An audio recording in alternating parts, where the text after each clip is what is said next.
وہ مامون رشید کے بیٹے نے ابراہیم نے سوالوں کی بھرمار کر دی. کون ہو؟ اللہ کا بندہ. کہاں رہتے ہو؟ اس کی زمین پر. کیا کرتے ہو؟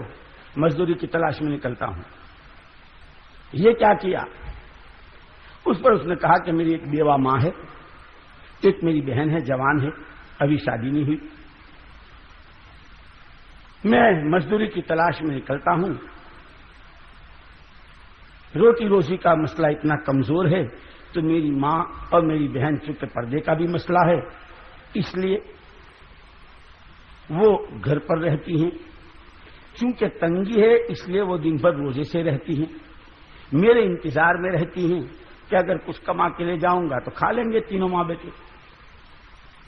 یہ ٹکڑے کیا ہیں؟ کیونکہ جو گھر میں بچتے ہیں اس کو میں لے کر کے پتہ نہیں دوپہر کہاں ہو شام کہاں ہو, تو یہ وہی بچے ہوئے روٹی کے ٹکڑے ہوتے ہیں. کچھ بھگو کے کھا لیتا ہوں, کچھ روکے کھا لیتا ہوں. پھر بچے ہوئے تھیلے میں کیوں ڈالتے ہو؟ کیونکہ بچے لیے ہوئے تھیلے میں اس لیے ڈالتا ہوں کہ واپس جب جاتا ہوں افطاری کا ان کا وقت ہوتا ہے, تو یہی میری ماں اور میری بہن کی افطاری بھی ہے, اور اگر اس میں سے بچ گیا تو یہی میری ماں اور بہن کی سحری بھی ہے. کب تک ٹھہرو گے؟ کیا کرو؟ بھائی صاحب معاف کر دو, میں مزدور آدمی, مجھے کام ڈھونڈنا ہے. تم تو فارغ البال, تمہیں تو کچھ کرنا ہے نہیں, مجھے میری چھٹی کرو. یہ کہہ کے وہ چلتا بنا. خامخواہ میرا وقت ضائع کرتے. ابراہیم ابن مامون الرشید جب سینوں میں دل ہوتے ہیں, جب اندر میں ضمیر ہوتے ہیں, جب اس میں بیداری ہوتی ہے, جب اس کے پردے ہٹے ہوئے ہوتے ہیں, پھر آدمی سوچتا بھی ہے, سمجھتا ہے ساری دنیا کر رہی ہے, مجھے کیا ہو گیا ہے کہ میں نہیں کر رہا. ابراہیم ابن مامون الرشید اس کی اس سنت کے اہتمام, اس سادہ زندگی کہ جس کی بھوک نے اور جس کی اقتصادیات کی کمزوری نے اور جس کی روٹی روزی کے گھر کے قصے نے نہ کبھی چوری پر ابھارا, نہ کبھی ڈاکے پر ابھارا, نہ کبھی بھیک مانگنے پر ابھارا.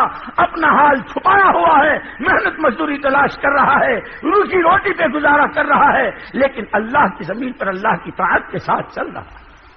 اس زندگی نے شہزادے کی دل پر چوٹ ماری.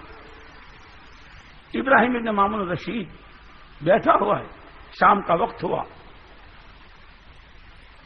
رات کا دسترخوان شاہی محل میں بچھ گیا. مامون رشید کی طرف سے بلاوا آیا کہ ابراہیم کو بلا کے لاؤ. جو جواب اس نے دیا تھا یہ جواب یہاں دینے لگے, آج ہم کھانا نہیں کھائیں گے. پہلی دفعہ بھیجا نا کہ بھیا معاف کر دو اس وقت. دوبارہ مامون رشید کی طرف سے آیا, اس سے کہو ابا جان بلا رہے ہیں. ابراہیم نے کہلوایا کہ ابا جی سے کہہ دو کہ آج جی نہیں چاہ رہا, ہم نہیں کھائیں گے. یہاں جیسی ناک کٹ رہی تھی تو وہاں بھی تو ناک کٹ رہی تھی. اس ہاتھ لے اس ہاتھ دے, جیسی کرنی ویسی بھرنی, نہ مانے تو کر کے دے, اور جنت بھی ہے دوزخ بھی ہے, نہ مانے تو مر کے دے. جو جواب فقیر نے دیے تھے اور اس نے جو رخ اختیار کیا تھا اس اللہ کے بندے کے ساتھ, وہ رخ شام ہوتے ہی اس کے ساتھ ابھی رات نہیں گزری ہے.